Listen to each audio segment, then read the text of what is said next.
Chapter 15, perfectionism will almost always lead you to do nothing. So, what I've been talking about thus far is all of the negative feelings that you feel when you venture, when you trade off the existing to go and do something that is completely different, or to put a little bit of your time and effort into something that is unknown and ambiguous and never will be known, and it's never really quite clear what the results are. And this is, as I've said before, it could be any number of different things. It could be having a family, it could be going and creating your entrepreneurial endeavor, getting an education, it could be um, meeting even new friends and going out and doing a new activity at any given time. And all of this, when you do it, um, generates a lot of negative emotions. It almost always will generate more negative emotions, at least for me, than it does positive emotions. The positive emotions are things that you have to focus on that are really quite subtle and changing your perspective. Things about being in the moment or getting pleasure from little things that you necessarily would not get pleasure from, because all of it feels very painful at any given moment. Trying to learn how to quit how to smoke, for example, is a great example of that. You know that it's difficult, that the investment of trying to quit to smoke will probably net you better returns, but you don't quite know. And if you try to do it every day, it's a struggle. Every day, mentally, it's in your head that you have to get back to it and try. And every day, that feeling that you desire to have a cigarette never goes away. Even when you've quit for 50 years, you still occasionally want to have that. And maybe even it's every single day you want to have that cigarette. So, with all of this, it generates a tremendous amount of negative feelings and negative emotions. And if you were to do it, it almost always wants you to be perfect with what you are doing. Because if you fail at any given moment, you have a cigarette, maybe at year 2 or 3 of quitting, you inevitably feel like a disaster. You feel like you're a problem. And so there's a strong desire to be perfect. There's always this strong desire to only do good work. If you're doing an entrepreneurship thing or you're creating something new that nobody else has done, created a product, service, inevitably you're going to want to make sure that the thing that you're creating is absolutely perfect before you show somebody, because you will be embarrassed.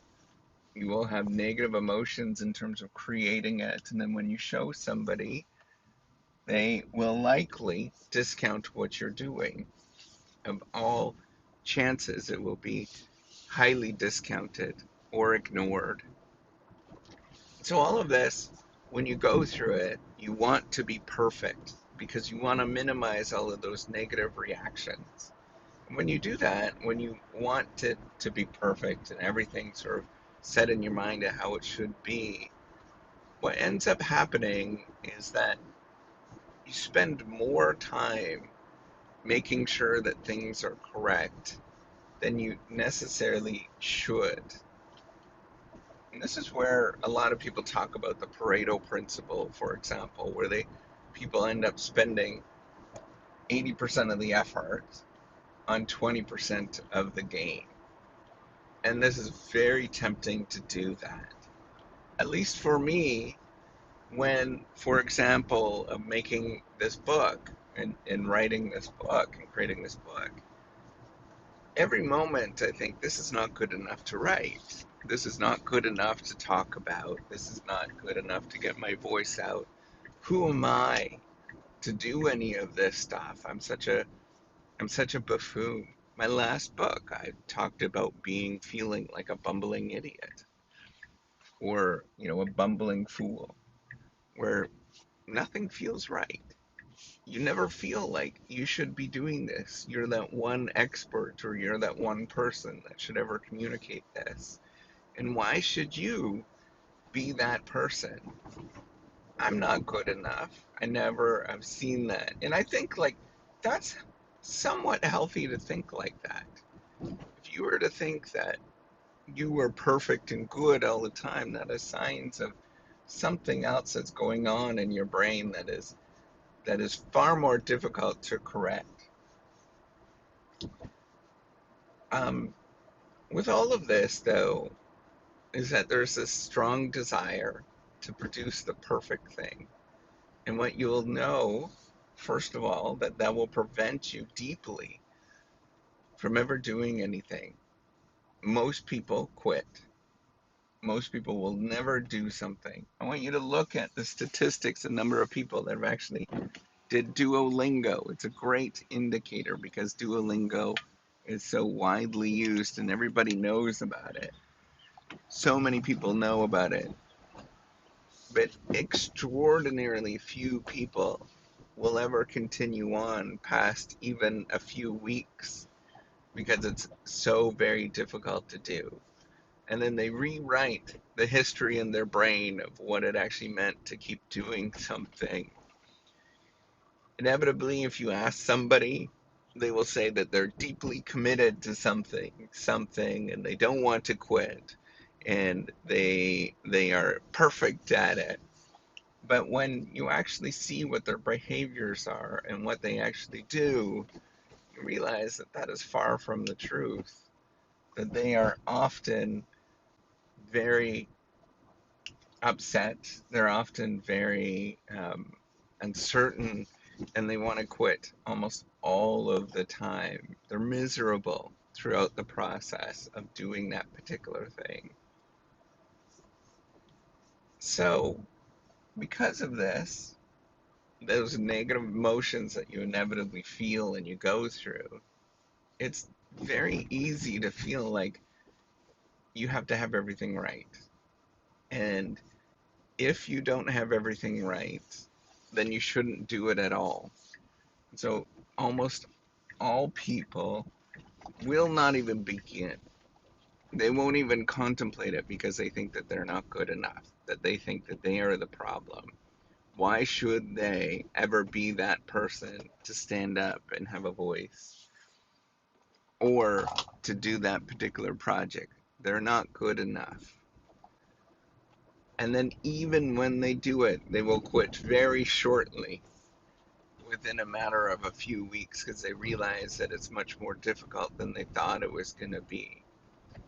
And those people that continue on, those strange, unusual, crazy, and peculiar people that continue on and do something, the one out of 10,000, the one out of 100,000 that actually continue on to do something every day, they question themselves why they're actually doing it.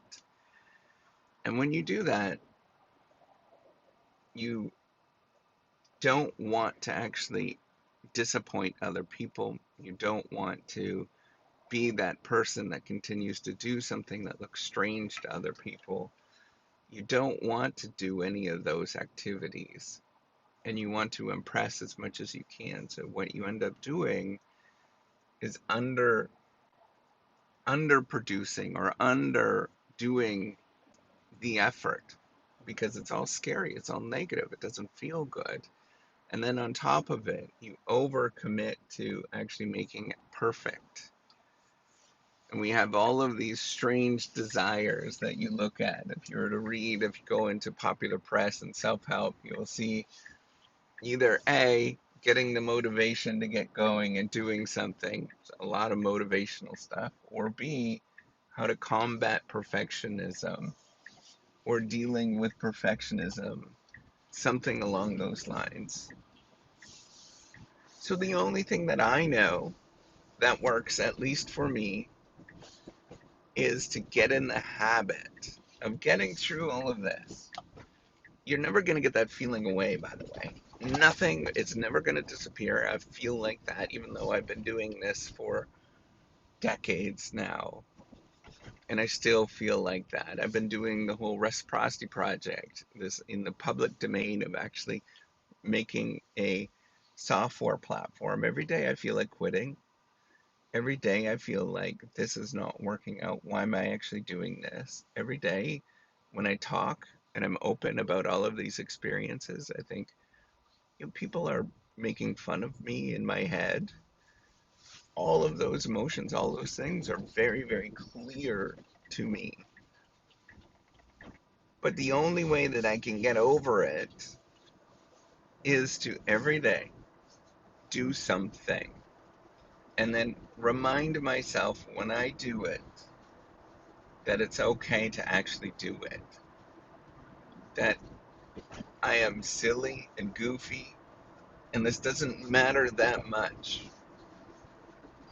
And, you know, making sure that it's all perfect is a myth. You will never be able to perfect anything. It will never be all put together. And the only thing that you could do is just put it out there. Just try. And when you get into that motion of just trying, of just putting it out there, of giving it your best, regardless of all of those negative feelings that you feel, and you just do it repeatedly, something changes. It really does change in your mind in terms of, I'm going to put this out here and it doesn't necessarily matter so much. And when I do it, I still have those negative feelings. But every time I do it,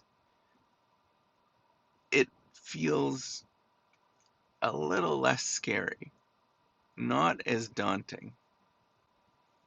It still is there, but it's training your brain that that big scary monster, whatever you're thinking about, that you're afraid of, or what people are going to say or do, or how they're going to react, that big scary monster that's in your brain that says that somebody is going to react negatively, or it's not going to do anything and nobody's going to care.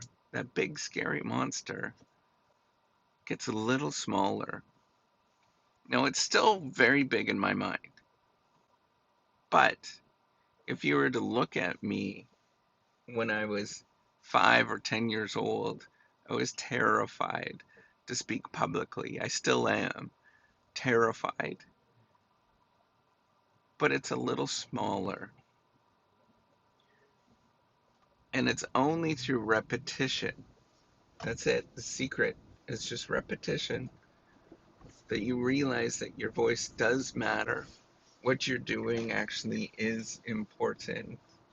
And it's only through repeatedly doing it that you learn a lot of different lessons about yourself, about what other people are feeling and doing.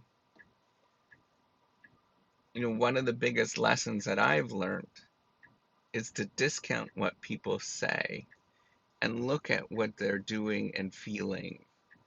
Look at their emotions on their face when something is going on. They will tell you one thing, but they'll often have a lot of stress on their face that shows a complete other thing. And the only way I have learned about all of this is by just being repeatedly public and exposing myself and being really, and I know that sounds strange, but being very open all of the time. And it feels very scary to me, and nothing feels perfect. And it always feels very raw. And I'm always terrified. But I do it no matter what. And every moment that I begin, I think nobody cares about this. But I'm going to do it anyways, regardless. So no matter how many doubts that you have, remember that The perfectionism that you're going to get, that feeling that you want to make sure everything is perfect, doesn't exist.